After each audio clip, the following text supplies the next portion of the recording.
नमस्कार। अब आप सुनने वाले हैं मुंशी प्रेमचंद की प्रसिद्ध कहानी नमक का दरोगा। जब नमक का नया विभाग बना और ईश्वर प्रदत्त वस्तु के व्यवहार करने का निषेध हो गया तो लोग चोरी छिपे इसका व्यापार करने लगे। अनेक प्रकार के छल प्रपंचों का सूत्रपात हुआ। कोई घूस से काम निकालता था, कोई चालाकी से। अधिकारियों के पो बाह रहे थे। पटवारी गिरी का सर्वसम्मानित पद छोड़ छोड़कर लोग इस विभाग की बरकंदाजी करते थे। इसके दरोगा पद के लिए तो वकीलों का भी जी ललचाता था। यह वह समय था जब अंग्रेजी शिक्षा और ईसाई मत को लोग एक ही वस्तु समझते थे। फारसी का प्राबल्य था। प्रेम की कथाएं और श्रृंगार रस के काव्य पढ़कर फारसीदां लोग सर्वोच्च पदों पर नियुक्त हो जाया करते थे। मुंशी वंशीधर भी जुलेखा की विरह कथा समाप्त करके सीरी और फरहाद के प्रेम वृतांत को, नल और नील की लड़ाई और अमेरिका के आविष्कार से अधिक महत्व की बातें समझते हुए रोजगार की खोज में निकले। उनके पिता एक अनुभवी पुरुष थे। समझाने लगे, बेटा, घर की दुर्दशा देख रहे हो, ऋण के बोझ से दबे हुए हैं। लड़कियां हैं, वे घास फूस की तरह बढ़ती चली जाती हैं। मैं कगारे पर का वृक्ष हो रहा हूँ, न मालूम कब गिर पड़ूं। अब तुम ही घर के मालिक मुख्तार हो। नौकरी में ओहदे की ओर ध्यान मत देना, यह तो पीर का मजार है। निगाह चढ़ावे और चादर पर रखनी चाहिए। ऐसा काम ढूंढना जहाँ कुछ ऊपरी आय हो। मासिक वेतन तो पूर्णमासी का चांद है, जो एक दिन दिखाई देता है और घटते घटते लुप्त हो जाता है। ऊपरी आय बहता हुआ स्रोत है, जिससे सदैव प्यास बुझती है। वेतन मनुष्य देता है, इसी से उसमें वृद्धि नहीं होती। ऊपरी आमदनी ईश्वर देता है, इसी से उसकी बरकत होती है। तुम स्वयं विद्वान हो, तुम्हें क्या समझाऊं। इस विषय में विवेक की बड़ी आवश्यकता है। मनुष्य को देखो, उसकी आवश्यकता को देखो और अवसर को देखो। उसके उपरांत जो उचित समझो करो।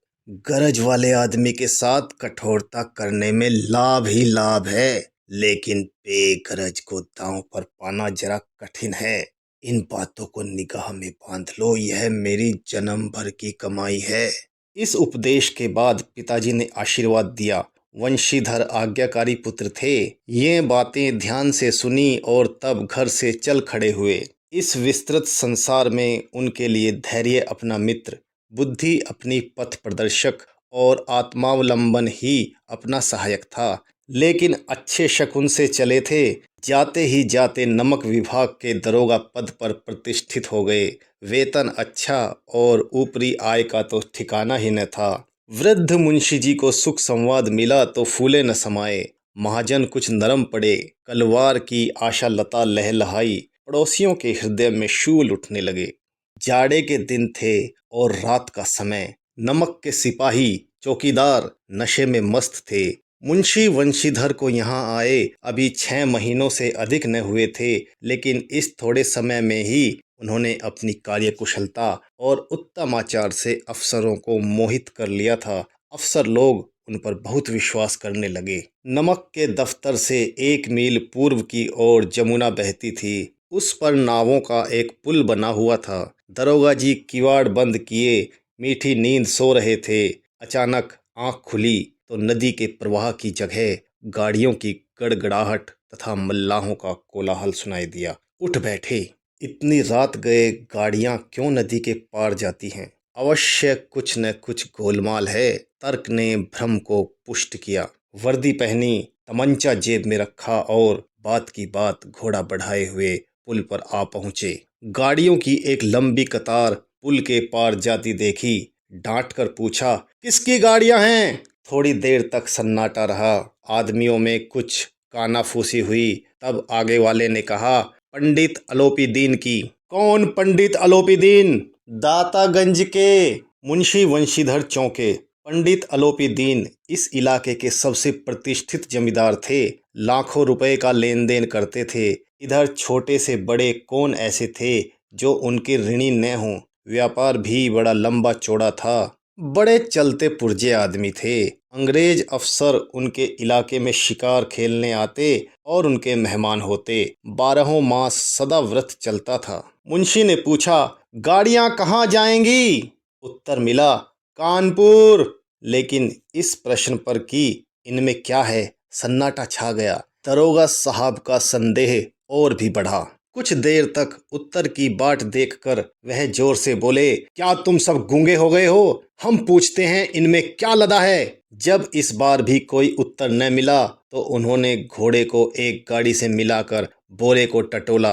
भ्रम दूर हो गया, यह नमक के डेले थे। पंडित अलोपी दीन अपने सजीले रथ पर सवार कुछ सोते कुछ जागते चले आते थे। अचानक कई गाड़ी वालों ने घबराए हुए आकर जगाया और बोले, महाराज, दरोगा ने गाड़ियां रोक दी हैं और घाट पर खड़े आपको बुलाते हैं। पंडित अलोपी दीन का लक्ष्मी जी पर अखंड विश्वास था। वह कहा करते थे कि संसार का तो कहना ही क्या, स्वर्ग में भी लक्ष्मी का ही राज्य है। उनका यह कहना यथार्थ ही था।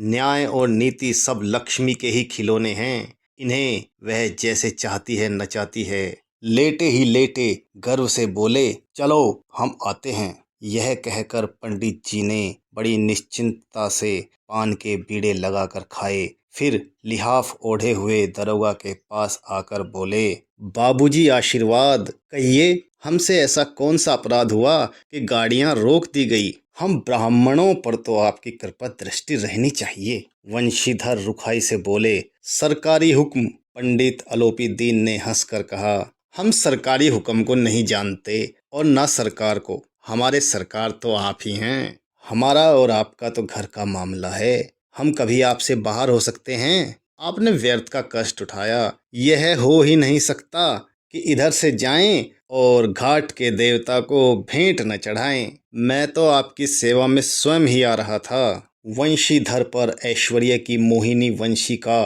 कुछ प्रभाव न पड़ा। ईमानदारी की नई उमंग थी। कड़क कर बोले, हम उन नमक हरामों में नहीं हैं जो कोड़ियों पर अपना ईमान बेचते फिरते हैं। आप इस समय हिरासत में हैं। आपको कायदे के अनुसार चालान होगा। बस मुझे अधिक बातों की फुर्सत नहीं है। जमादार बदलू सिंह, तुम इन्हें हिरासत में ले लो, मैं हुक्म देता हूँ। पंडित अलोपी दीन स्तंभित हो गए। गाड़ीवानों में हलचल मच गई। पंडित जी के जीवन में कदाचित यह पहला ही अवसर था कि पंडित जी को ऐसी कठोर बातें सुननी पड़ी। बदलू सिंह आगे बढ़ा, किंतु रोब के मारे यह साहस न हुआ कि उनका हाथ पकड़ सके। पंडित जी ने धर्म और धन का ऐसा निरादर करते कभी न देखा था। विचार किया कि यह अभी उद्दंड लड़का है, माया मोह के जाल में अभी नहीं पड़ा, अल्हड़ है, झिझकता है। बहुत दीन भाव से बोले, बाबू साहब ऐसा न कीजिए, हम मिट जाएंगे, इज्जत धूल में मिल जाएगी। हमारा अपमान करने से आपके हाथ क्या आएगा? हम किसी तरह आपसे बाहर थोड़े ही हैं। वंशीधर ने कठोर स्वर में कहा, हम ऐसी बातें नहीं सुनना चाहते। अलोपी दीन ने जिस सहारे को चट्टान समझ रखा था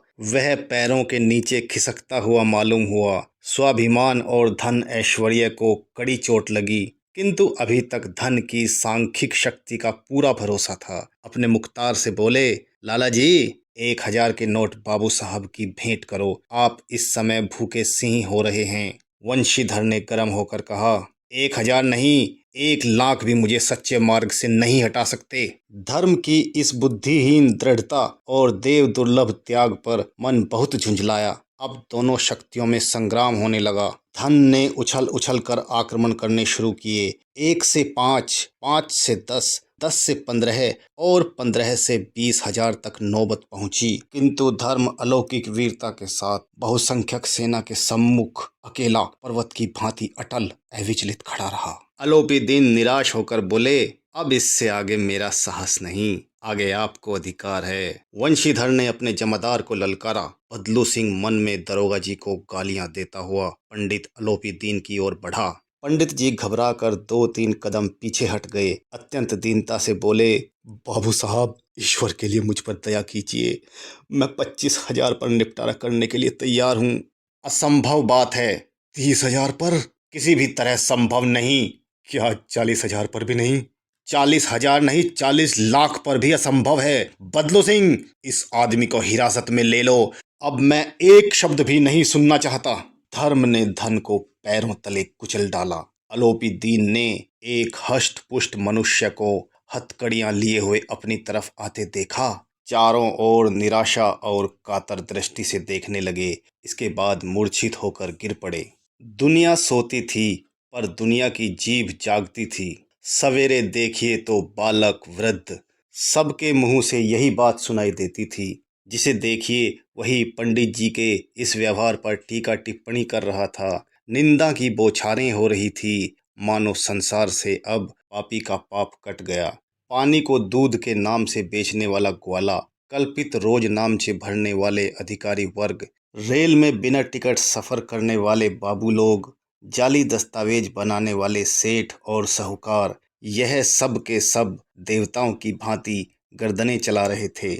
जब दूसरे दिन पंडित अलोपीदीन अभियुक्त होकर कांस्टेबलों के साथ, हाथों में हथकड़ियां, हृदय में ग्लानि और क्षोभ भरे, लज्जा से गर्दन झुकाए अदालत की तरफ चले तो सारे शहर में हलचल मच गई। मेलों में कदाचित आंखें इतनी व्यग्र न होती होंगी। भीड़ के मारे छत और दीवार में कोई भेद न रहा। किंतु अदालत में पहुंचने की देर थी। पंडित अलोपीदीन इस अगाध वन के सिंह थे। अधिकारी वर्ग उनके भक्त, अमले उनके सेवक, वकील मुख्तार उनके आज्ञा पालक और अर्दली, चपरासी और चौकीदार तो उनके बिना मोल के गुलाम थे। उन्हें देखते ही लोग चारों तरफ से दौड़े। सभी लोग विस्मित हो रहे थे, इसलिए नहीं कि अलोपीदीन ने यह कर्म किया, बल्कि इसलिए कि वह कानून के पंजे में कैसे आए। ऐसा मनुष्य जिसके पास असाध्य साधन करने वाला धन और अनन्य वाचालता हो, वह क्यों कानून के पंजे में आए। प्रत्येक मनुष्य उनसे सहानुभूति प्रकट करता था। बड़ी तत्परता से इस आक्रमण को रोकने के निमित्त वकीलों की एक सेना तैयार की गई। न्याय के मैदान में धर्म और धन में युद्ध ठन गया। वंशीधर चुपचाप खड़े थे। उनके पास सत्य के सिवा न कोई बल था, न स्पष्ट भाषण के अतिरिक्त कोई शस्त्र। गवाह थे, किंतु लोभ से डांवाडोल। यहाँ तक कि मुंशी जी को न्याय भी अपनी ओर कुछ खिंचा हुआ दीख पड़ता था। वह न्याय का दरबार था, परंतु उसके कर्मचारियों पर पक्षपात का नशा छाया हुआ था। किंतु पक्षपात और न्याय का क्या मेल। जहाँ पक्षपात हो वहाँ न्याय की कल्पना नहीं की जा सकती। मुकदमा शीघ्र ही समाप्त हो गया। डिप्टी मजिस्ट्रेट ने अपनी तजवीज में लिखा, पंडित अलोपीदीन के विरुद्ध दिए गए प्रमाण निर्मूल और भ्रामक हैं। वह एक बड़े भारी आदमी हैं। यह बात कल्पना के बाहर है कि उन्होंने थोड़े लाभ के लिए ऐसा दुस्साहस किया हो। यद्यपि नमक के दरोगा मुंशी वंशीधर का अधिक दोष नहीं है, लेकिन यह बड़े खेद की बात है कि उसकी उद्दंडता और विचारहीनता के कारण एक भले मानुष को कष्ट झेलना पड़ा। हम प्रसन्न हैं कि वह अपने काम में सजग और सचेत रहता है, किंतु नमक के मुकदमे की बढ़ी हुई नमक से हलाली ने उसके विवेक और बुद्धि को भ्रष्ट कर दिया। भविष्य में उसे होशियार रहना चाहिए। वकीलों ने यह फैसला सुना और उछल पड़े। पंडित अलोपीदीन मुस्कुराते हुए बाहर निकले। स्वजन बांधवों ने रुपए की लूट की। उदारता का सागर उमड़ पड़ा। उसकी लहरों ने अदालत की नींव तक हिला दी। जब वंशीधर बाहर निकले तो चारों ओर से उनके ऊपर व्यंग वाणों की वर्षा होने लगी। चपरासियों ने झुक झुक कर सलाम किए, किंतु इस समय एक कटु वाक्य, एक एक संकेत उनकी गर्वाग्नि को प्रज्वलित कर रहा था। कदाचित इस मुकदमे में सफल होकर वह इस तरह अकड़ते हुए न चलते। आज उन्हें संसार का एक खेदजनक विचित्र अनुभव हुआ। न्याय और विद्वत्ता, लंबी चौड़ी उपाधियां, बड़ी बड़ी दाढ़ियां, ढीले चोगे एक भी सच्चे आदर का पात्र नहीं है। वंशीधर ने धन से बैर मोल लिया था। उसका मूल्य चुकाना अनिवार्य था। कठिनता से एक सप्ताह बीता होगा कि मुअत्तली का परवाना आ पहुंचा। कार्यपरायणता का दंड मिला। बेचारे भग्न हृदय शोक और खेद से व्यथित घर को चले। बूढ़े मुंशी जी तो पहले ही कुड़बुड़ा रहे थे कि चलते चलते इस लड़के को समझाया था, लेकिन इसने एक न सुनी, सब मनमानी करता है। हम तो कलवार और कसाई के तगादे सहें, बुढ़ापे में भगत बनकर बैठें और वहाँ बस वही सूखी तनख्वाह। हमने भी तो नौकरी की है और कोई ओहदेदार नहीं थे, लेकिन काम किया, दिल खोलकर किया और आप ईमानदार बनने चले हैं। घर में चाहे अंधेरा हो, मस्जिद में अवश्य दिया जलाएंगे। खेद ऐसी समझ पर पढ़ना लिखना सब अकारथ गया। इसके थोड़े ही दिनों बाद जब मुंशी वंशीधर इस दुरावस्था में घर पहुंचे और बूढ़े पिताजी ने समाचार सुना तो सिर पीट लिया। बोले, जी चाहता है तुम्हारा और अपना सिर फोड़ लूं। बहुत देर तक पछता पछता कर हाथ मलते रहे। क्रोध में कुछ कठोर बातें भी कहीं, और यदि वंशीधर वहां से टल न जाता तो अवश्य ही यह क्रोध विकट रूप धारण करता। वृद्ध माता को भी दुख हुआ। जगन्नाथ और रामेश्वर यात्रा की कामनाएं मिट्टी में मिल गई। पत्नी ने कई दिनों तक सीधे मुंह बात तक नहीं की। इसी प्रकार एक सप्ताह बीत गया। संध्या का समय था। बूढ़े मुंशी जी बैठे बैठे राम नाम की माला जप रहे थे। इसी समय उनके द्वार पर सजा हुआ रथ आकर रुका। हरे और गुलाबी पर्दे, पछहिए बैलों की जोड़ी, उनकी गर्दन में नीले धागे, सींग पीतल से जड़े हुए, कई नौकर लाठियां कंधों पर रखे साथ थे। मुंशी जी अगवानी को दौड़े। देखा तो पंडित आलोपी दीन हैं। झुककर दंडवत की और लल्लो चप्पो की बातें करने लगे।